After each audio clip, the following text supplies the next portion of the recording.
Welcome to This Explainer. Today, we're going to unpack an absolutely gripping historical account by the author Louis Fischer. It's the story of how a single, determined peasant managed to ignite a massive nationwide movement.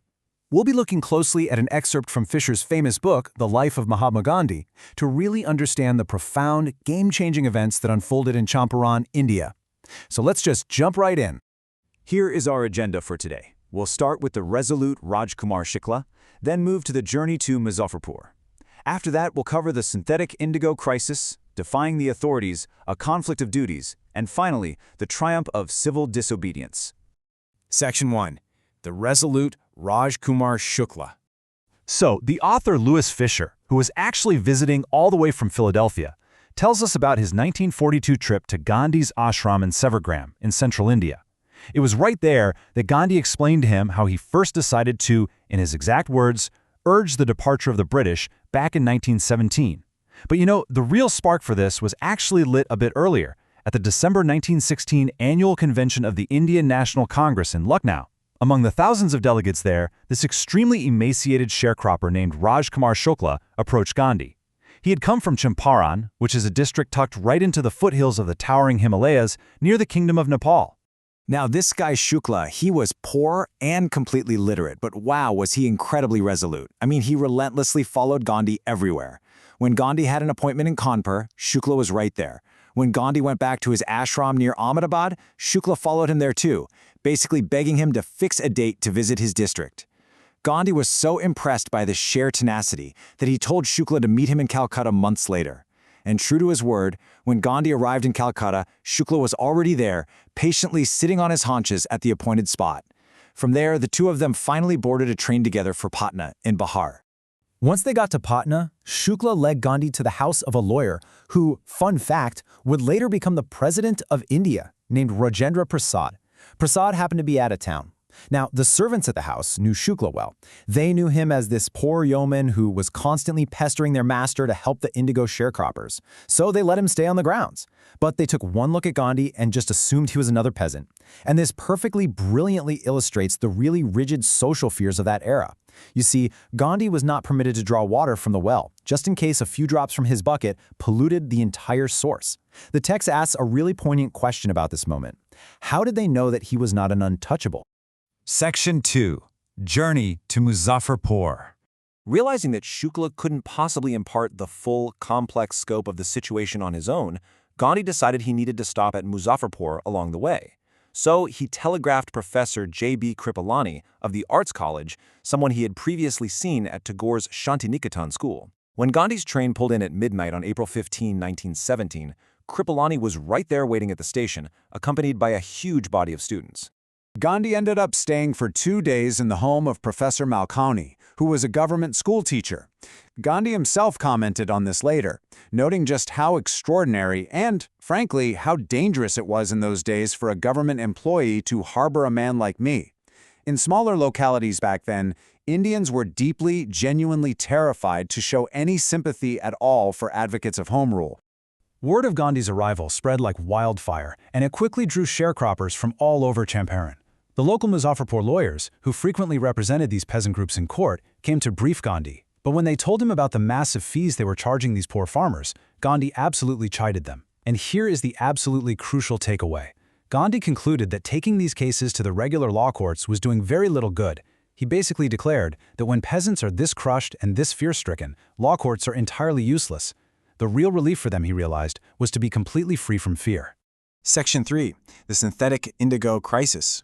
Now, this next part is vital for understanding the whole economic trap these farmers were caught in. Most of the arable land in Champaran was divided into these giant estates owned by Englishmen but worked by Indian tenants. Under a really strict long-term contract, the landlords compelled their tenants to plant 3/20, so 15% of their land with indigo, and then they had to surrender that entire harvest as rent. But then, the landlords found out that Germany had successfully developed synthetic indigo. Suddenly, that 15% arrangement was pretty irksome and unprofitable for them. So they went and obtained agreements from the sharecroppers to pay compensation just to be released from the old rule. A lot of the illiterate farmers signed willingly. Those who resisted hired lawyers, while the landlords quite literally hired thugs. But when the sharecroppers who had already signed found out about the synthetic indigo, they realized they'd been totally cheated and they wanted their money back.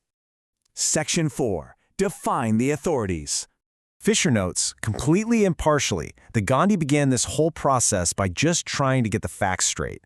He visited the secretary of the British Landlords Association, but the secretary flatly refused to give any information to an outsider. Gandhi politely but firmly replied that he was no outsider. Next, he went to call on the British official commissioner of the Tirhut division. And according to Gandhi, the commissioner just proceeded to heavily bully him, advising him to leave Tirhut forthwith. But Gandhi, totally undeterred by the bullying, he definitely did not leave.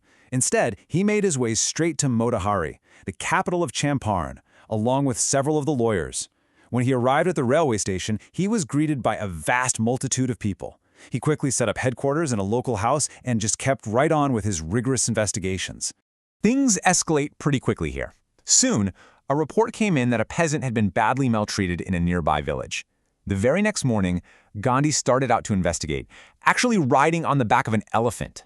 But he hadn't gone far at all when a police superintendent's messenger intercepted him and ordered him to return to town. Gandhi complied, but as a direct consequence, he was served a legal summons to appear in court the very next day.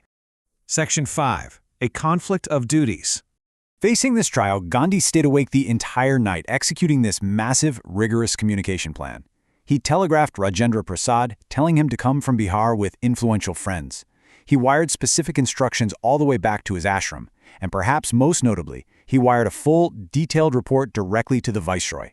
He was getting all his ducks in a row. And the results of that plan? By morning, the town of Motihari was literally black with peasants. It's incredible because they didn't even know about Gandhi's impressive political record in South Africa.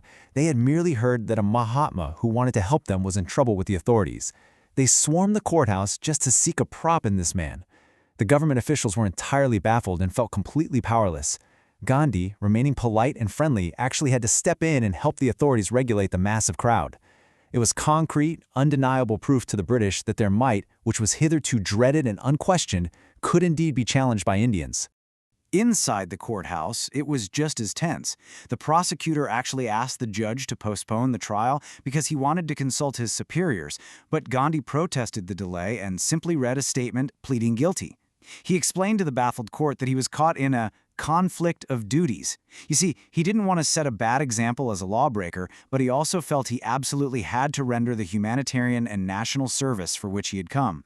He stated very clearly that he disregarded the order to leave, not out of disrespect for lawful authority, but in obedience to the higher law of our being, the voice of conscience. Section 6. Triumph of Civil Disobedience. The judge ended up withholding his judgment for a few days, but he allowed Gandhi to remain at liberty. Several days later, Gandhi finally received a written communication from the magistrate.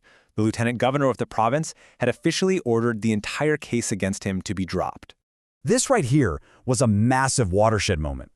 As Fischer's source text impartially records, civil disobedience had triumphed, the first time in modern India. Just think about that. The sheer willingness to face consequences without resorting to violence had completely paralyzed the legal machinery of the empire. But they didn't stop there. Following this victory, Gandhi and the lawyers launched a totally far-flung inquiry into the farmers' grievances. And the scale of this was just massive. Depositions were taken from about 10,000 peasants. Notes were made, piles of documents were collected, and the entire area just throbbed with the activity of all these investigators. This, of course, caused vehement protests from the landlords, but there was no stopping it now. The landlords' foundations were officially irreparably shaken. So, what does this all mean for us today? We want to leave you with this final thought. Rajkumar Shukla's stubborn resolve is what brought Gandhi to Champaran. Absolutely, but it was the collective shedding of fear that brought true liberation to those peasants. How can standing firm in your own conscience change the world around you? Thank you so much for joining this explainer today. Keep learning and keep asking the big questions.